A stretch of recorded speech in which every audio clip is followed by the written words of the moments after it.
Green market ina dapat kay sa tanan nga mga buildings nga ginatingwa natin, especially mga evacuation centers, may ara sa provision.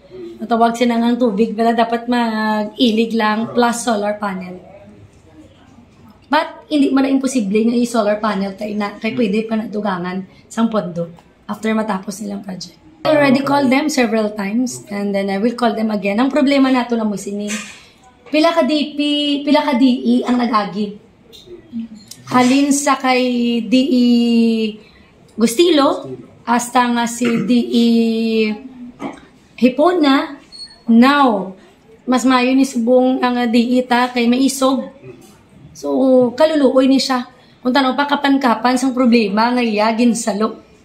Amo na balang result kung isa kung ginaintrahan man ang aton nga mga district. But I'm happy to know subong nagatingwa gid sila to make sure nga tanan nga mga problema, tanan nga mga projects nga may mga problema sa una during the previous naton district engineers ginatingwaan sang bag-o nga district engineer naton kag si Ade Hernandez. So si D.E. Roy kanan kag si Hernandez na subong. But I would like to thank D.E. Hernandez kay daw may promotion siya sa ilo naman siya sa Ade naton sa Cebu for promotion.